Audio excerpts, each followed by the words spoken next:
Seu Jurucena, quando vem da banda, traz em sua mão a bandeira de paz.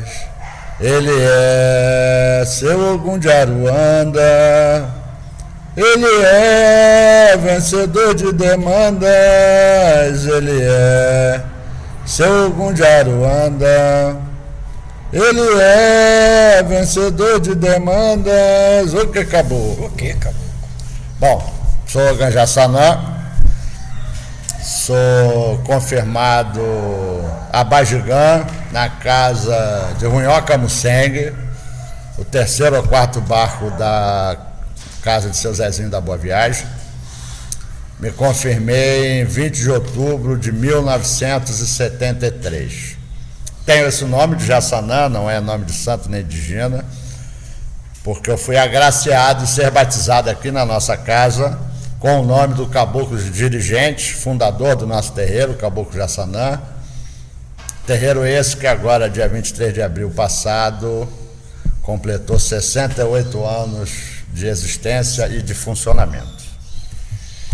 Quero já de antemão lhe agradecer, e eu não canso de falar isso, que o seu ingresso no nosso grupo de estudos, o seu, Del Andilo, Mameto Nedanche, Cota Buenge, somaram imensamente para a nossa compreensão do candomblé de Angola, e já também lhe agradecer o seu interesse em participar dessa finalmente da minha entrevista, né? Demorou, né? Demorou. Bom, eu também aproveito aqui para agradecer essa referência. A ideia nossa sempre foi só de somar, né? De ajudar no que a gente puder, porque, como todo mundo diz, a gente é muito reservado. Essa história é triste, mas enfim. Angola e Jeje, já viu? Angola e Jeje não sai nada. Vamos ficar conversando aqui, não vai sair nada. Mas enfim, na questão da modernidade, a gente se depara hoje com uma infinidade de gente de uma outra escolaridade, de um outro nível de escolaridade e de um nível de interesse na busca, na pesquisa. Uns querem ir pesquisar na África, outros querem pesquisar o que aconteceu na transferência que os africanos fizeram para os brasileiros aqui no Brasil, outros querem pesquisar a vida alheia. Então tem sempre uma pesquisa a ser feita baseada no candomblé. Como é que você vê isso? Vê positivamente, negativamente? É importante, não é importante? Não, eu acho fundamental.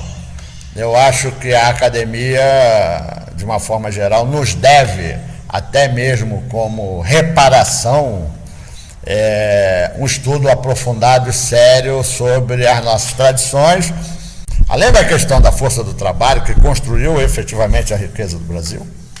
Não há dúvida sobre isso. Eles trouxeram também um cabedal gigantesco de conhecimentos com relação a todos esses setores da nossa economia, conhecimento de plantas, de medicamento, de cura, que era como era tratada a saúde daqueles povos naquela ocasião. Não deixando de lembrar que o Brasil era colônia de Portugal. Tinham povos indígenas aqui, muitos, mas não consistiam na organização do trabalho como a força da mão de obra dos africanos foi utilizada, né? Então, a academia deve essa reparação. E a pesquisa é isso, a gente precisa, como praticante da religião, também se habilitar e se qualificar para que a gente seja melhor praticante, justamente pelo que eu falei antes, a questão da relação com a sociedade. Hoje, a exigência do nosso confronto precisa que a gente seja preparado e precisa que a gente se localize historicamente e precisa que a gente tenha conhecimento teórico das coisas que a gente pratica, né? Então, não assusta, não muda, porque o candomblé, como eu sempre digo, é uma forma, antes de nós ser uma religião, uma forma de se relacionar com a natureza, né? Uma relação entre o homem e a natureza, de uma forma plena, universal e sustentável. E aí é isso.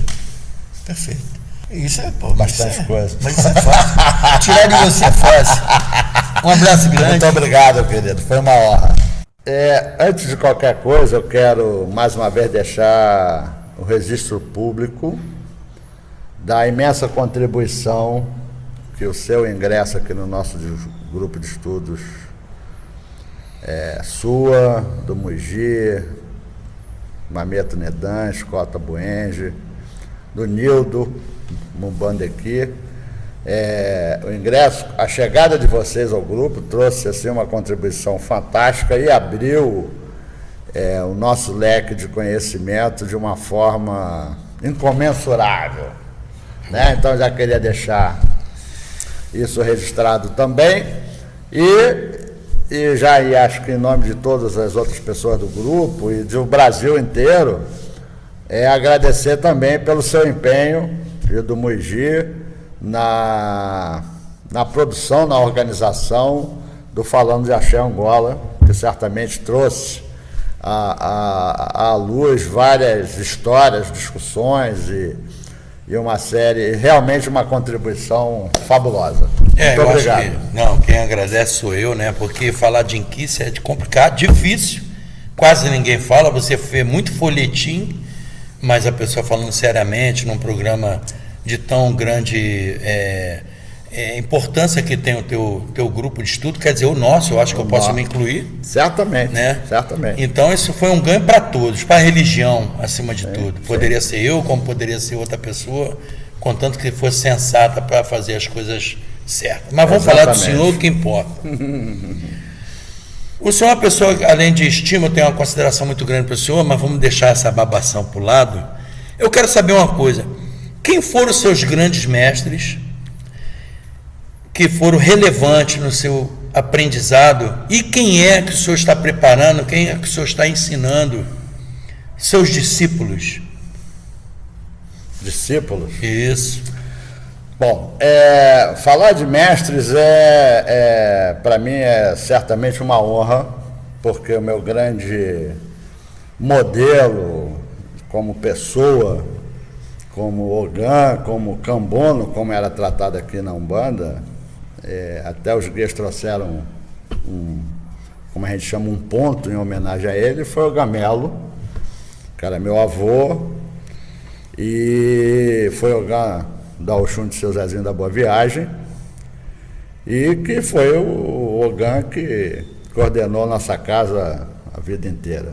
Não no sentido de cantar, de tocar mais os sacrifícios, a parte administrativa, e principalmente o compromisso que ele tinha com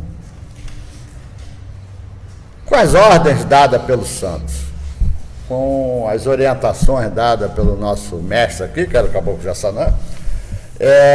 Seu nome é em homenagem ao Caboclo? Eu fui batizado com o nome do Caboclo Jassanã, o fundador da nossa casa. Nem fala. E o Gamelo foi um Ogã que, conhecido de muita gente, trabalhou a vida inteira dele dentro do terreiro e fazia as coisas acontecerem. Então ele certamente é o meu grande mestre nisso. Até algum tempo atrás eu copiei aí uma frase de um poeta, do Milton Nascimento, homenageando ele, que o Gamelo, a famosa frase fé cega, faca molada. Era o Gamelo. E da parte do candomblé, sem dúvida nenhuma, eu fui menino vendo a Bajigailton tocar, vendo o Gamizinho, que já é com Deus, tocar.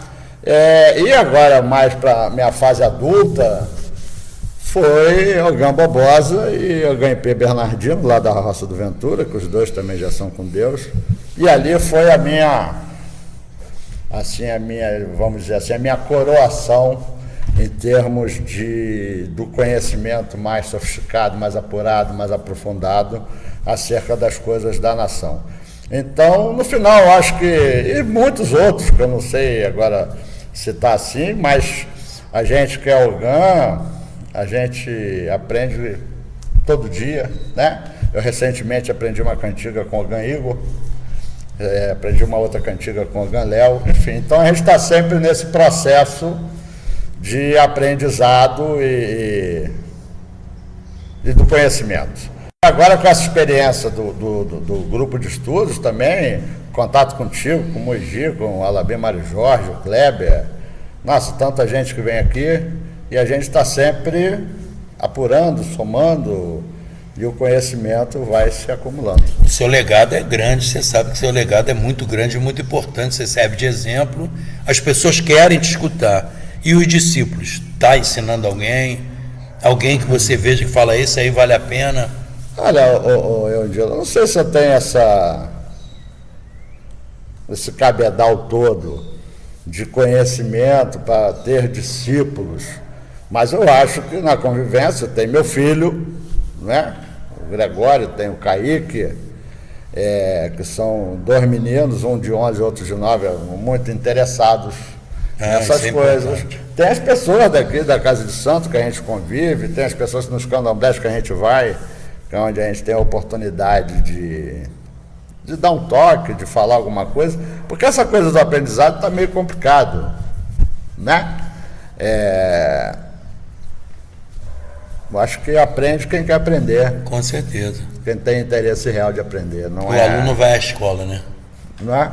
Eu também não sei se eu sou essa escola, não, mas... Não, com certeza com certeza Umas 2 ou 3 coisinhas a gente conhece. Eu acho que o grande lance também não é nem o conhecimento, mas é a convivência, é a experiência. Sim. Isso você tem de legado, de saber como o antigo fazia e passar a sua... não, mas era assim, assim, assim. Sim. Isso a gente vai acumulando, né? Não acho que está concluído. Eu me considero ainda em fase de aprendizado. Sim. Tem muita coisa que eu tenho que aprender ainda. Graças a Deus, né? Com tem certeza. Muito caminho ainda para correr, né? É isso aí. Isso aí. Tá certo? Obrigado. Obrigado a você. Abaixo de Ganjaçanã, eu creio que todos os nossos seguidores aguardavam muito esse momento. Já estamos aí com mais de 1 milhão de visualizações. Quase 1,5 milhão. Quase 1,5 milhão? Você já não passou. De todos os trabalhos que o Grupo de Estudo vem realizando. E há anos esperávamos essa oportunidade. E estar aqui compartilhando com você esse momento é uma honra. Como fazemos sempre, a primeira pergunta que se faz quando estamos dividindo aqui a mesa de ogãs é: o que é para você ser um ogã? Rapaz, ser um ogã, a gente já falou disso tantas vezes, todo mundo fala o representante, o detentor, o conhecedor, o protetor do axé, mas eu acho que eu diria que o ogã é a ponte entre o orixá, o vodum, e a comunidade de terreiro, e principalmente a comunidade externa ao terreiro, sim, a sociedade lá fora. Mas eu quero também já deixar registrado aqui a minha imensa gratidão a você pela contribuição que você trouxe também para, não só para o grupo, como para a formação do grupo de estudos, e o seu compromisso, a sua seriedade, sua, da sua família, das pessoas que cercam você, da sua casa de santo, com relação à dedicação que você tem dispensado, né, nesse trabalho que as pessoas costumam atribuir a mim, mas que efetivamente não sou eu. Eu sou só o ogã. Eu sou só a ponte, né? Se não fosse o grupo, se não fosse esse empenho coletivo, certamente nada disso teria o sucesso e principalmente o reconhecimento que tem hoje. Então, obrigado mesmo. Agradeço aí a deferência e tenha certeza que isso acontece porque é uma via de mão dupla, né? Eu também vi em você, na sua família, na sua casa, nas pessoas que aqui frequentam, né, essa mesma seriedade, esse mesmo compromisso, né, esse trabalho que vem sendo desenvolvido de forma desinteressada, né, somente tendo foco o resgate, a cultura, a preservação. Isso foi natural, vamos dizer assim, foi um encontro natural. Foi natural. Mas vamos deixar de rasgar nossas sedas e vamos... Não é rasgação de uma forma... Porque a gente vive num mundo tão... Sim. tão complicado, né? Onde as pessoas às vezes esquecem de agradecer, né, a quem de direito, as pessoas que efetivamente contribuem para a evolução desse tipo de coisa, e não há por que não fazer isso publicamente, até porque eu não tenho nenhum problema com relação a isso, não mesmo. Mas me conte uma coisa, você inicia cantando um ponto de Umbanda, denotando aí a sua ligação profunda, né? Eu conheço a história e queria que você contasse um pouco da sua chegada na Umbanda, perpassando aí para o culto do Vodum, para os nossos seguidores. Bom, minha chegada na Umbanda foi, na verdade, um parto na Umbanda, porque eu nasci dentro desse terreiro, eu sou a terceira geração daqui, do Centro Espírita da Caridade Eterna, que começou com a minha avó, Elizabeth Márcio Vital, de Xangô, que começou na Tenda Espírita Nossa Senhora da Guia em 1939. Sim. Em 1948, seu Jassanã fundou esse terreiro, que é o caboclo da sua avó. Que é o caboclo da minha avó, cara, o guia, né, o chefe. E com ela foi esse ponto que eu cantei, do Caboclo Jurucena, na verdade era o caboclo, é um ponto que me emociona muito até hoje. E esse caboclo trabalhava já antes de eu nascer. E quem recebia ela é minha tia Nuta, que era cunhada da minha avó. Então a minha avó tinha ela e mais 3 irmãos, e essa família toda se adentrou a Umbanda. Tinha a minha tia Zélia, que trabalhava com caboclo Guiné, e aí minha mãe, que trabalhava com caboclo Uruçanga, minha madrinha Rose, que trabalhava com o seu Jurupitã. Então a minha infância, meu nascimento, a gente morava aqui na esquina praticamente. Eu nasci em casa e 2 horas depois já estava aqui dentro do terreiro, sendo defumado e recebendo o nome de Jassanã. Eu fui criado por caboclos, por preto velhos, né, por entidades. Tudo por aqui mesmo. A gente nunca botou o pé em igreja para nada. Eu fui batizado aqui dentro. Problema de doença, de enfermidade, fosse o que fosse, as orientações que eu e meus mais 4 irmãos precisamos, sempre foi dentro do terreiro. A gente não tem outra vida que não fosse dentro do terreiro. Toda a orientação escolar, da saúde, enfim. Sim. Nós nascemos aqui e fomos criados segundo as normas e as leis e a filosofia do terreiro. Então, caboclo, para mim, preto velho, isso tudo é muito natural. Sim. Né? Até porque a minha família toda foi.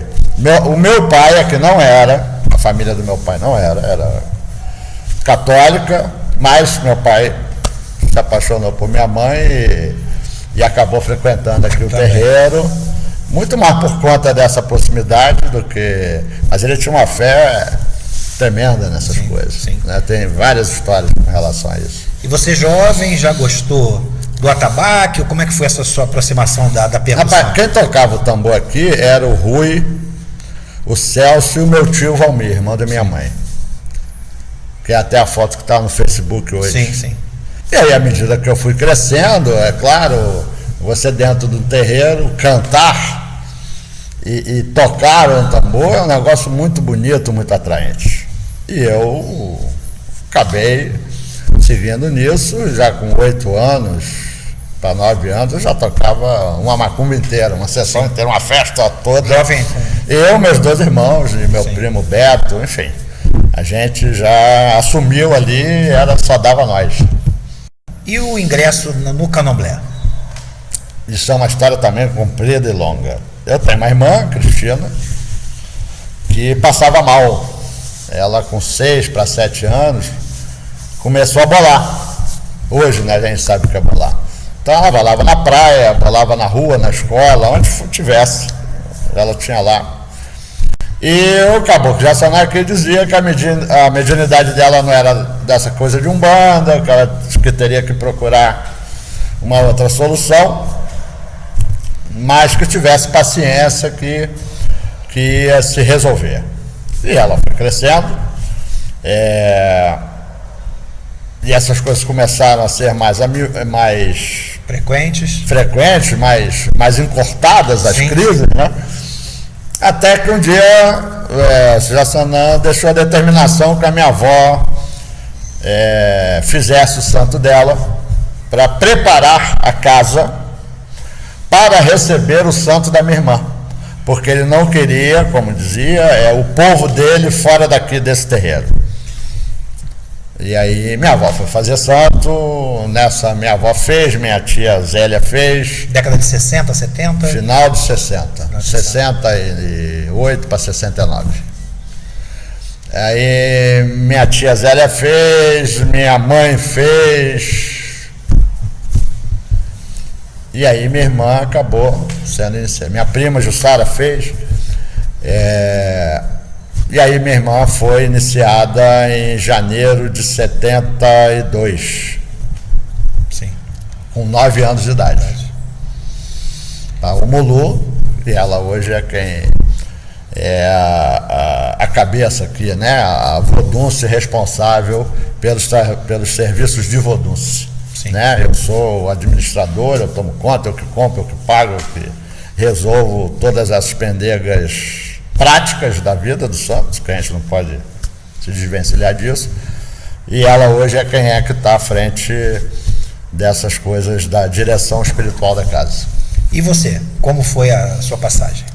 Sim, aí nisso, eu já convivendo com essas coisas, minha avó feita, minha mãe feita, minha tia Zélia feita, minha irmã feita, eu seco, fissurado naqueles atabaques, aprender a tocar, eu já ia... E as pessoas já vinham que fazer o culto aqui sim, nessa casa. Nessa casa.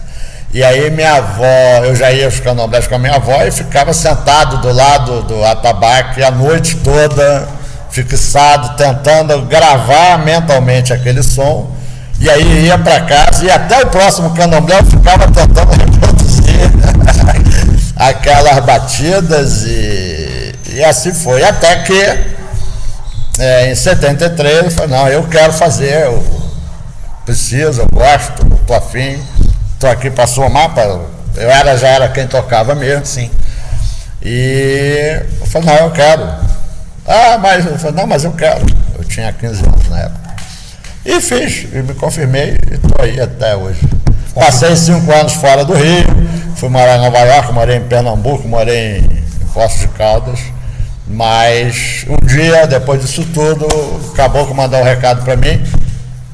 Aliás, eu vim a São Paulo, de Recife a São Paulo, trazer um grupo para uma apresentação cultural.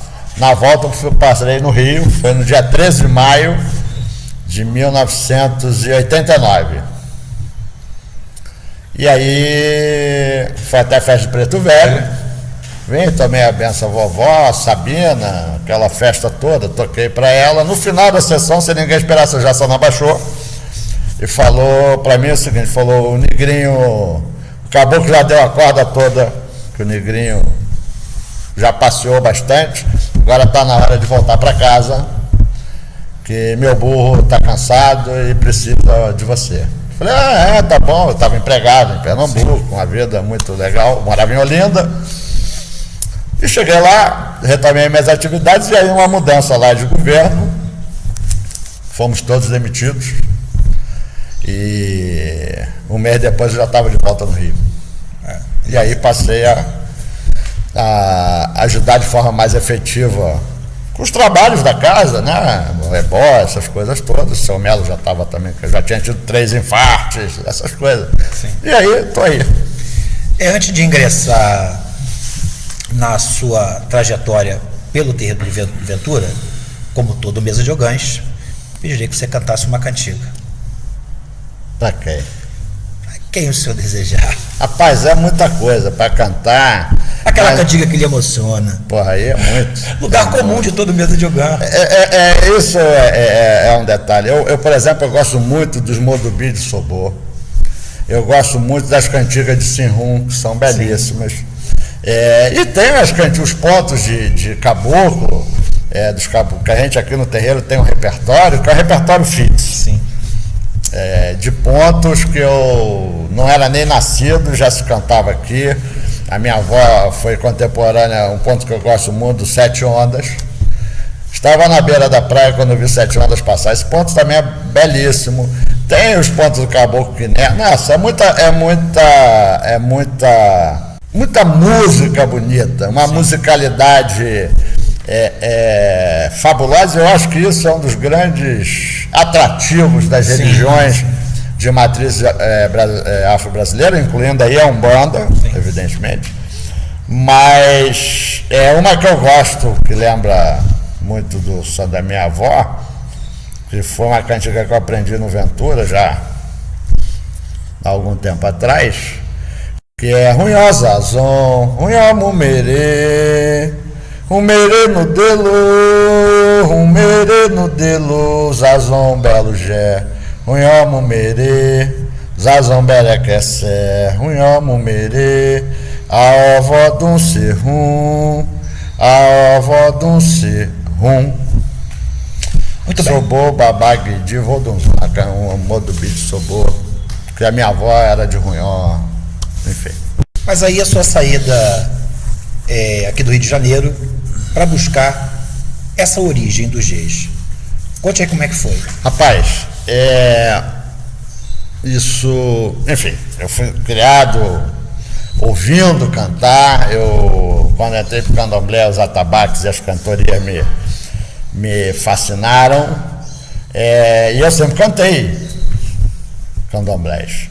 E um dia, pelo aquilo que a gente fazia aqui na ocasião, a gente cantava, na verdade eram 3 cantigas de Oxumaré e 2 cantigas de Bessem. E teve o candomblé que eu cantei aquilo que eu sabia, e na última cantiga que eu sabia, que eu cantei, um rapaz que estava sentado aqui na assistência virou em Bessem, o santo entrou e foi falar comigo que ele queria dançar mais. E aí eu falei pro santo: o senhor não leva a mal, mas eu não sei mais cantiga. Todas as que eu sabia eu já cantei, o senhor vai ter que ir embora. O santo fez assim e foi embora. Aquilo para mim foi como se tivesse caído um Saturno na minha cabeça. Eu fiquei morrendo de vergonha, aquilo deu um nó, eu fiquei assim. Eu já passei por uma coisa mais ou menos parecida com isso. Muito angustiado, e tomei a decisão de aprender a cantar para Bessem em particular. Mexeu com tudo. Seus brilhos. Tudo, o brilho, com a honra, com tudo, a vaidade, com tudo. E aí eu falei: porra, se for para aprender a cantar para Bessem, tem que ir para a Roça do Ventura. Nós somos descendentes da Roça do Ventura. Pela parte de Tata Fomutinho, seu Zezinho, Camucengue, enfim. E fui. Um mês depois, nós fomos à casa do seu Zezinho, que era aniversário dele, e tinha lá um quadro, Excursão pro Ventura. Fomos eu e o Gamelo, e quando eu vi aquilo, eu falei: é a oportunidade. Sim.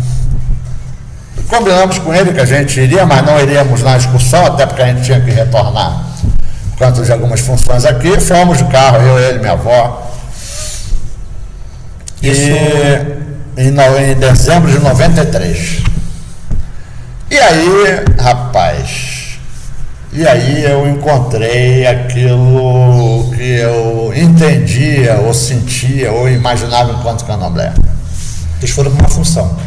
Lá nós fomos uma função que seria a comida de Bessem.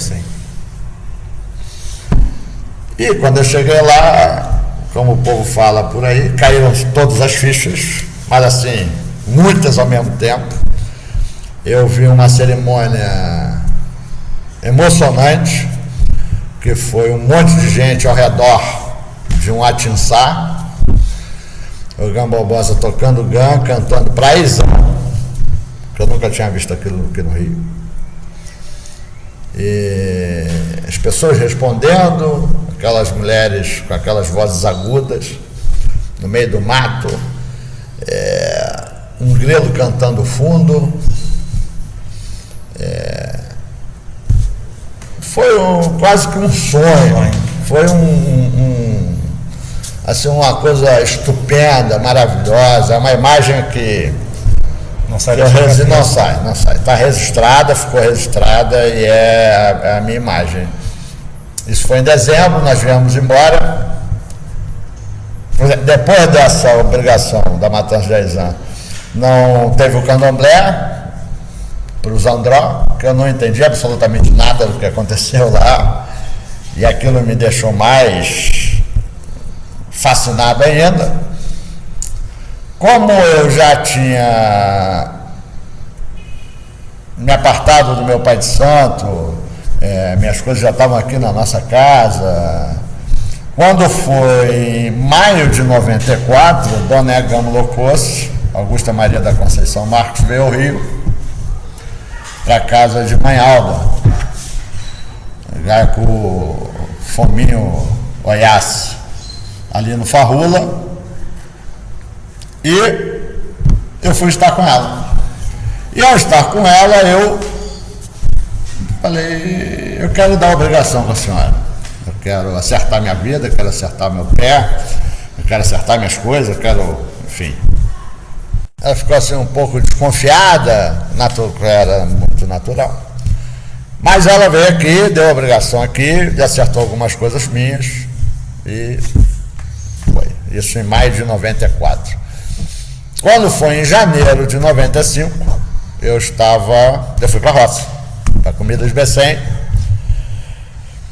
E cheguei lá, estava na roça Dona Egamo Locos, Quitari, Mãe Alda, o Gam Barbosa e o Gampé. Eles iam confirmar o marido de Mãe Alda, o Gari, que também já é com Deus, e iam recolher o neto de Barbosa, o netinho de Becém, que também já é com Deus. E o Pedigam Valdir, que também ia confirmar, e que confirmou em fevereiro de 95, no barco de ele, Buda e o Gamicia, comprou um bode do tamanho de uma mesa. Não era um cabrito, não era um bodete, era um bode que dava para montar nele. E não tinha quem segurasse o bode. Não tinha quem segurasse o bode, e aí ficou aquela coisa, como é que faz, como é que não faz, como não é. Aí Mãe Alda falou, mas a senhora já não deu obrigação no grande ação não, porque não dá o sacramento e bota ele para dentro, e aí ele ajuda. E assim foi. Ela me deu o sacramento, eu entrei, segurei aquela mesa, aquele cabrito imenso, o Gampé cortou, e a partir de janeiro de 95 até março de 2008, que foi o axixê o Sinrum de Dona Egamo, eu acompanhei todas as obrigações da roça, eu vi todo mundo que foi confirmado lá, era eu quem segurava os bichos para o Gampé sacrificar. E aí dediquei 15 anos da minha vida, 13 anos da minha vida a essa tarefa. Eu ia lá em janeiro para a comida de Becém e ia em junho para a fogueira de Becém, durante todo esse tempo. Até o falecimento de Dona Egamo Locos, eu estive lá em todas as obrigações. E vi coisas assim. Imagina. Isso formou o teu cabedal de conhecimento, né? Desse jeje com características tão marcantes e próprias que é o Candomblé do Ventura. Você pode dizer que esses anos foram não tem primordiais para isso? Não tem a menor dúvida. Não tem nada. Tem gente que tenta estabelecer uma discussão sobre o papel de Fomutinho no Rio e tudo mais, mas o Fomutinho não inventou um jeje no Rio, porque tudo o que a gente fazia aqui da família de Fomutinho, eu encontrei referências lá, exatamente iguais. Sim. Dentro do Ventura. Tem que ser guardado as proporções do que era lá, né? Claro. Quem teve a oportunidade de estar lá, claro. Naquela região toda, não é A incomparável. roça do Ventura é uma roça que tem 90 mil metros quadrados, tem floresta, tem rio dentro, tem bambuzal, tem o que você precisa para um candomblé. Eu imagino a dificuldade que eles passaram ao trazer, ao tentar trazer essa cultura religiosa para a cidade. Sim. Alguns amigos que nos acompanham deixaram perguntas. Sim. Gravaram perguntas. Vários amigos deixaram e algumas até foram respondidas, né? Na sua apresentação, nesse papo preliminar. Mas o Tata Márcio Camussender pergunta sobre... Vamos deixar ele perguntar. E aí, Jassanã, como é que tá, meu parceiro? Tudo bem? Nós vamos participar aí da sua entrevista, eu e meu amigo Rogério. Nós estamos aqui no axixê da minha irmã, vai começar logo. E eu tenho uma pergunta para te fazer e depois o Rogério vai fazer uma. A minha pergunta é a seguinte: por que o candomblé é tão misturado assim, tão beneficamente misturado? A gente consegue encontrar componentes do Angola no jeje, do jeje no Queto, do Queto no Angola e vice-versa. E hoje tem um trabalho todo de desconstrução disso que foi tão bonito, que é a junção dessas nações. Por que as pessoas insistem em querer colocar cada história no seu devido lugar, tirando na realidade o que é o bonito dessa história, que é essa mistura? A Rogério vai fazer uma pergunta aí. Boa noite, Jassana. Prazer, hein? Eu gostaria de saber qual a importância hoje do Ogã na casa do candomblé. A gente sabe qual a importância antigamente. Eles eram os homens que mantinham, que defendiam e que faziam o candomblé. Hoje, qual a importância desses homens? Aí, Jassanã, boa entrevista pra vocês aí. Tamo junto. Bom, quero começar agradecendo o Tata Márcio Camussender, Babalorixá Rogério Jodé. O que eu acho a questão do que o povo tenta separar ou desmisturar, também acho um processo natural, já que existe uma busca muito grande pelo conhecimento da sua identidade original. Um aprofundamento desse conhecimento, né? O candomblé preza por suas tradições. Sim. O candomblé quer saber, não há gente de candomblé sem origem. Sim. Todo mundo tem que vir de algum lugar. Sim. Todo mundo tem essa identidade. Mas as pessoas estão querendo definir essa identidade, estabelecer essa linhagem, muito mais no sentido do autoconhecimento, né? Porque misturado não tem como ser. Todo mundo já está misturado mesmo, né? E é benéfico, sem dúvida. Agora, Babá, o papel do Ogã hoje, eu acho que continua o mesmo sempre. Claro que mudou, mas eu continuo achando que é a ponte entre o sagrado e o profano, entre o mundo mágico e a realidade do lado de fora do muro. Bom, agora mais uma pergunta do Tata João Munguaxi, Lá de São Paulo. Olá, Olá, bom dia, meu amigo. Meu mestre Jassanã, como é que tá o senhor? Tudo bem? Obrigado aí pelas entrevistas que o senhor manda dos Ogãs falando em axé. Fico muito contente, acho muito bonito. Gosto muito, é muito prazeroso ouvir esse pessoal e prazeroso também saber que são todos amigos. Isso é ótimo. Bom, Ogã, Jassanã, é o seguinte, a minha pergunta aí para a sua entrevista é o seguinte: o senhor vem de qual raiz e descende de qual ramificação, qual axé? Um abraço ao senhor, obrigado por ser meu amigo, hein? Bom, Tata Munguaxi também já veio aqui no Mesa de Ogãs, é um cambom do Bate-Folha de Salvador, que vive em São Paulo. Tá, João. Como eu disse, eu fui confirmado na casa do Runhal Camusseng, que era filho de seu Zezinho da Boa Viagem, que era filho de seu Antônio Pinto Fomutinho Oxunce, que foi raspado, primeiro homem raspado na Roça do Ventura, ou seja, lá em Cachoeira, na Bahia. Agora vai a pergunta da nossa sócia, Mameto Nidanche. Gã, eu gostaria que o senhor nos contasse como o senhor se sente enquanto Gã quando alimenta a sua energia.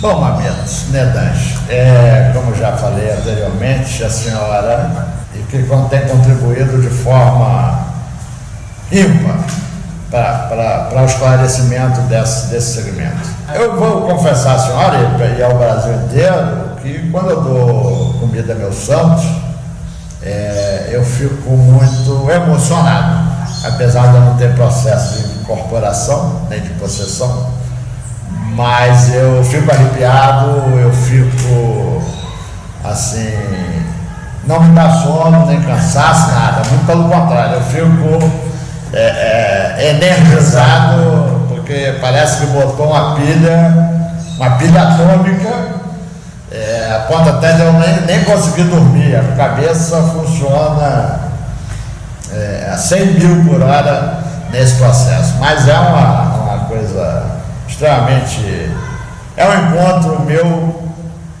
com o meu povo lá dos meus antepassados. Que Sobor. Bom, agora vamos lá para Bitinga, São Paulo, onde vamos ouvir a pergunta de Reginaldo Fernandes de Melo, o Indião. Bom dia, mestre. Sua bênção.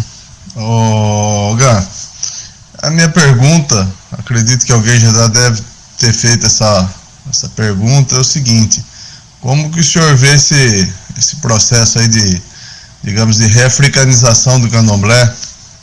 Um abração, meu velho. Bom, meu amigo Indião, Reginaldo é um amigo que eu conquistei através da internet. Ele é um pesquisador interessado nas EUE, nas plantas sagradas. A questão da africanização do candomblé, quem é de candomblé é de candomblé e sabe exatamente quais são as suas fronteiras, sabe exatamente aquilo que lhe cabe e a forma de praticar e realizar as coisas. Agora, é evidente que tem informações que são preciosas, tem informações que estão chegando que ajudaram a esclarecer alguns pontos. Olha, a gente também não pode deixar de levar em consideração o seguinte: esse povo que está chegando hoje, 200 anos depois daquilo que já se conhecia aqui no Brasil e que a duras penas foi mantido nas suas práticas. Então acho que possa haver um hiato entre aquilo que o candomblé que a gente conhece e o africano novo hoje. Sim. Bom, eu acho que tem que ter cuidado, tem que ter atenção, não tem dá que ter. Preencher esses espaços de maneira. Não dá para dizer só porque é africano que está tudo certo, porque não é isso. O candomblé acumulou uma experiência fabulosa. Se adaptou a essa terra. A planta, a outros conhecimentos do indígena brasileiro, do místico europeu, que consta, não tem como. Então, todo cuidado sempre é pouco, né? E quem já é de candomblé não tem como cair em determinadas armadilhas, vamos dizer assim. Bom, agora vem lá do nosso sócio soteropolitano, George Ora de Aganju, a pergunta. Meu caro Jaçanã, é o seguinte: o senhor sabe que na minha linha de pesquisa, e o que muito me interessa é discutir como o povo do santo lida com noções como tradicionalidade e temporalidade. O conflito de geração ele é perene dentro da questão do candomblé, e sempre há essa troca de acusações, as novas gerações dizendo que os mais velhos negligenciaram a questão do conhecimento, transmissão do conhecimento, e os mais velhos atribuindo às novas gerações a deturpação dos rituais e as adaptações meio que desnecessárias desses processos. A pergunta que eu tenho que fazer ao senhor é: como é que o senhor entende o candomblé dentro da temporalidade? Essa religião que se diz cristalizada num espaço temporal está pronta para viver na modernidade? Abraços, sua bênção. João Joara também é um desses amigos que a gente conheceu pela internet. Quando nós, eu e minha esposa, estivemos em Salvador, tivemos a oportunidade de entrevistá-lo, e está lá a entrevista. É uma pessoa extremamente dedicada, empenhada, um pesquisador, tanto que a gente fez uma torcida para ele entrar para o mestrado, né, em antropologia lá na UFBA. E é uma pessoa que começou a nos ajudar trazendo algumas entrevistas do Falando do Axé Bahia, o Conversas Pretas, e uma pessoa que a gente acabou estreitando uma relação bastante amistosa e colaborativa, e ele está lá agora se articulando para essa coisa do mestrado. Já era meu confé. Na verdade, o senhor que é de Aganju é a OTIM. Esse conflito de gerações dentro do candomblé é igual a outro conflito de gerações em qualquer situação da nossa vida, né? Os pais com seus filhos adolescentes, os adolescentes com seus pais, o professor com o aluno com o professor. O que deixa a gente mais atento a esse tipo de coisa é que numa casa de santo você reúne pessoas que não são necessariamente só da sua família consanguínea. Existem outras pessoas, e existe, eu acredito também, um grande medo para quem esse conhecimento vai ser transmitido. A questão da confiança aí dentro da Casa de Santo, eu vivi isso no Ventura, enquanto eu fui lá, eu era uma visita. Depois que eu me incorporei à família, depois que eu comecei a frequentar e demonstrar meu real compromisso com aquilo, foi que eu comecei a ver. Não quer dizer que eu vi tudo, que eu tenha sabido tudo, mas foi que as pessoas começaram a me considerar como um membro daquela roça. Então, os jovens do candomblé hoje têm uma perspectiva que quando nós éramos jovens também tínhamos com relação ao candomblé. A gente achava que se resolvia tudo, a gente achava que podia tudo, a gente considerava, enfim, que era só chegar ali e fazer, né? E a experiência, a prática está mostrando que não é bem assim. E nessa convivência, na minha existência dentro do candomblé e olhando outras denominações religiosas, eu acho que o candomblé está se preparando para o futuro, sim. A gente tem uma forma de prática bastante significativa, que é a questão da sustentabilidade.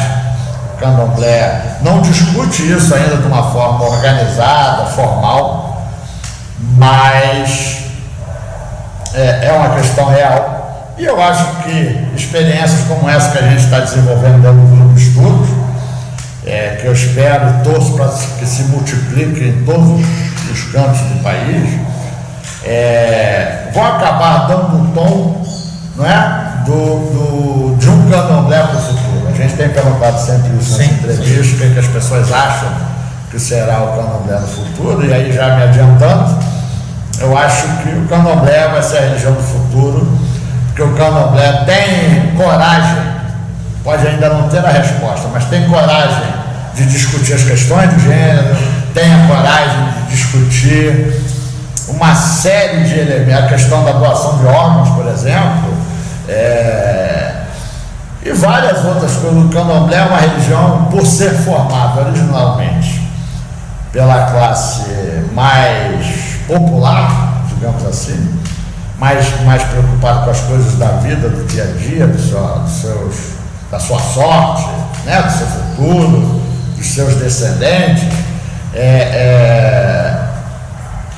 está preocupada com isso e está se preparando para ser moderna. É claro que a gente não pode deixar de considerar alguns aspectos, e aí a resposta vai ficar muito longa, mas separar o que é tradicional, o que é costume, o que é religioso e o que é hábito, aquilo que foi criado de acordo com as circunstâncias do que o negro africano implantou no Brasil. Você imagina que isso deve estar sendo um processo extremamente dinâmico, um sujeito ser arrancado da sua casa, das suas terras, da sua vida, da sua cultura, ser posto num país com língua diferente, com geografia que ele não sabia, ele tem que ressignificar tudo isso, né? E nesse curto espaço de tempo histórico, você tem o candomblé organizado nacionalmente, mesmo ainda que não seja orgânico, mas se a gente for qualquer candomblé do Brasil, a gente vai saber que alguém está cantando lá para Ogum, ou para Xangô, ou para Iemanjá. A gente tem essa identidade. E acho que o candomblé vai porque por esse trânsito das pessoas, né? A ponte, né? O candomblé, no meu entender, o candomblé vai ser a religião do futuro, porque ela está discutindo ou preocupada com os temas do ser humano. E uma religião que exclui o ser humano da sua análise ou do seu objeto de prática, ela perde meio que o sentido, né? Mais ou menos com aquela história das missas em latim. Depois que acabaram os cursos de latim na escola pública, as missas em latim para quem entender. O candomblé é inclusivo, né? Exatamente. Então, mas isso é uma discussão longa e que nós, aqui do grupo de estudos, estamos de olho na sua pesquisa e certamente faremos todos os esforços para que o senhor venha apresentá-la aqui também. Muito obrigado ao time do senhor, obrigado pela sua contribuição aí em Salvador. Um grande abraço. A próxima pergunta vem de Cota Borges. Jassanã, a pergunta que eu tenho para fazer para você na verdade, um pedido para você na sua fala, pontuar ou ponderar as reflexões sobre o trabalho que você faz no seu instituto. Isso é uma manifestação de caráter científico e, portanto, isso tem uma determinada perspectiva e causa um determinado impacto na comunidade com que você trabalha, porque você passa esse conhecimento. Então a pergunta é, a partir dessa atividade que você exerce, que eu acho louvável, claro, que você ponderasse a respeito dos aspectos positivos e negativos, do que você acha que é vantajoso ou desvantajoso para a prática religiosa e para a cultura, e aí queria que você pensasse que são duas coisas diferentes, da institucionalização desse modo de fazer pesquisa, de divulgação, né, nos meios de comunicação e da fala nessa perspectiva científica. Então, eu queria que você falasse sobre isso. Que impacto que isso traz para a religião e para a cultura, né, relacionada com a nossa religião e com a nossa comunidade? Bom, nossa sócia também, Cota Buenge, a gente não tem como agradecer as imensas, gigantescas contribuições que a Cota Buenge trouxe para o nosso grupo, através das suas palestras, das suas orientações jurídicas. Nós ganhamos muito com isso. Bom, eu não saberia avaliar os impactos que essa iniciativa do grupo de estudo tem na melhoria da qualidade serviço religioso, digamos assim. A gente começou com um estudo como uma brincadeira, uma entrevista com a Labê Mário Jorge, aqui numa máquina filmadora sem luz, sem microfone, sem nada. E teve uma repercussão imensa. E aí começamos a marcar, e à medida que a gente marcava, as pessoas vinham e as pessoas se interessavam, e hoje a gente já deve estar com 1,5 milhão ou mais de visualizações nas nossas entrevistas, que virou Mesa Jogando, que virou Toalha de Aqued, que virou Falando do Axé, que virou Falando do Axé Angola, que virou Conversas Pretas, que virou Escribas. Coração Civil, que virou Escribas. Isso tudo eu acho que demonstra que existe um espaço imenso que precisa ser ocupado com o lado positivo do candomblé, que é o que a gente busca fazer. As nossas estatísticas lá do YouTube já tem candomblé no Japão, já tem candomblé na Áustria, na Polônia, enfim. A nossa preocupação sempre foi mostrar que o candomblé é feito por pessoas normais, por pessoas que nascem e morrem, né? Por pessoas que têm problemas de dinheiro, que têm problemas com seus filhos, com seus maridos, com suas esposas, enfim, são pessoas absolutamente naturais, normais, que praticam uma religião de tradição africana. O grupo já existe há 5 anos, fez agora em maio, junta Ogã, Cambondo, Cota, Mameto, junta Yalorixá, Babalorixá, Lessegum, enfim, Babalaôs, Cabiães. A gente formou, e o meu papel aqui, eu quero insistir nisso muito, isso não é mérito meu pessoal, não é?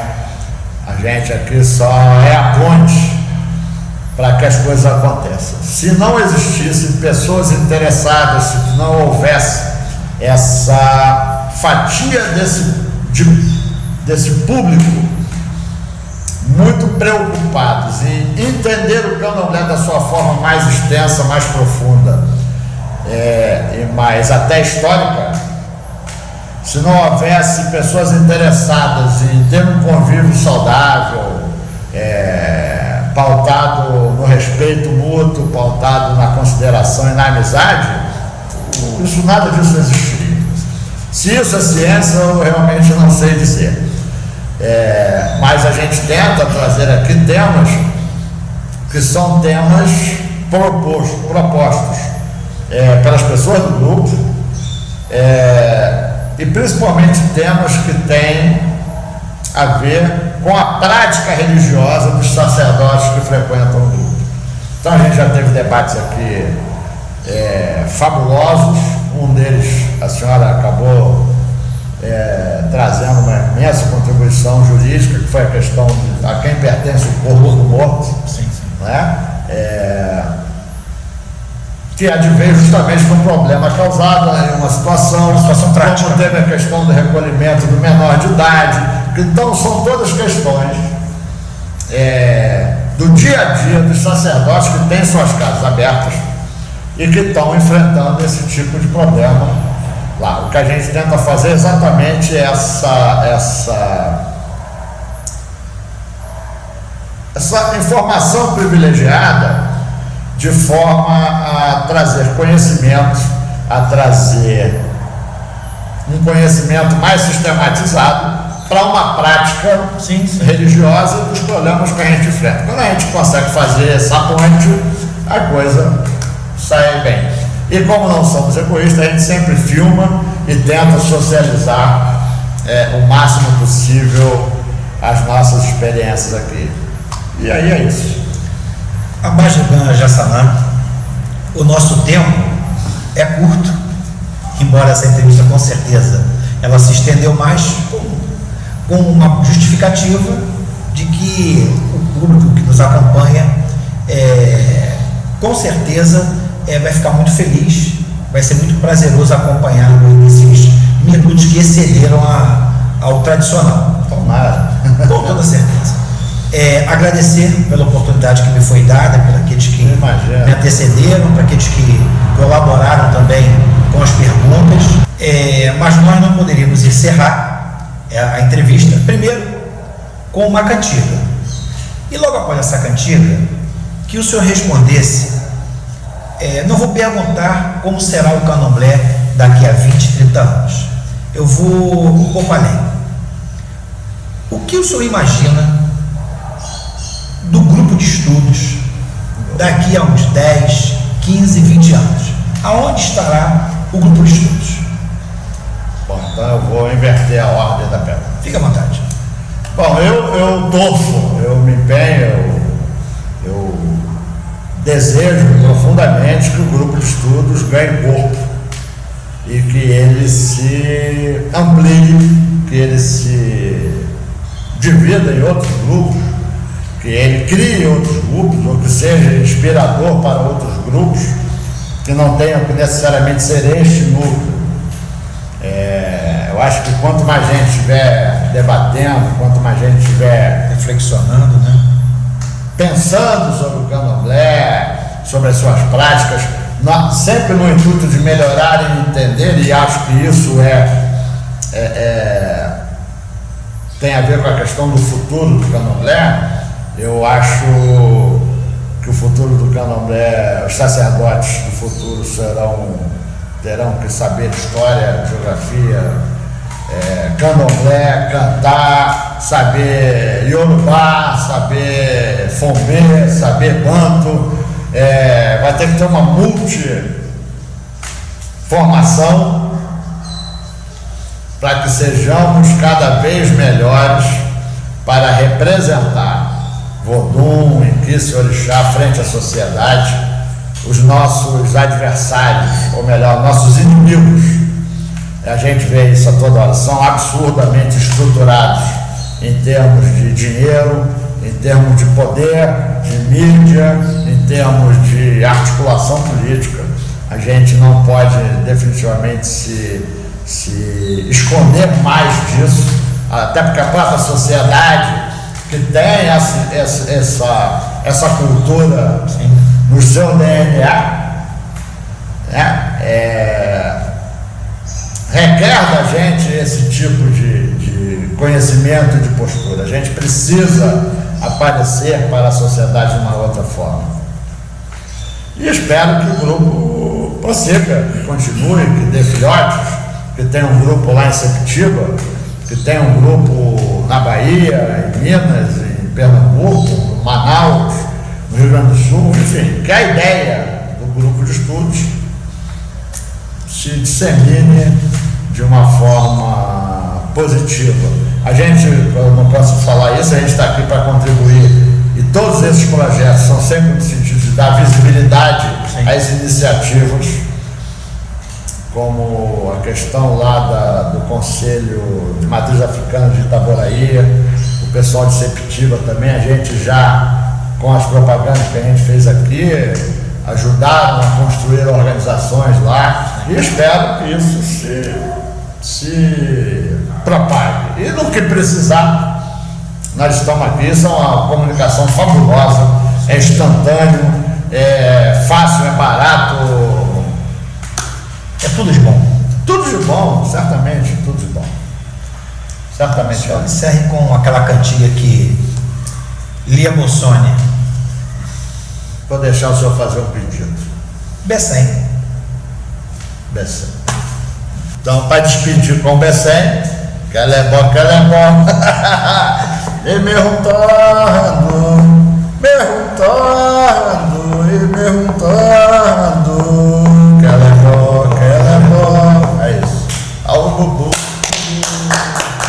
O senhor tira o chapéu.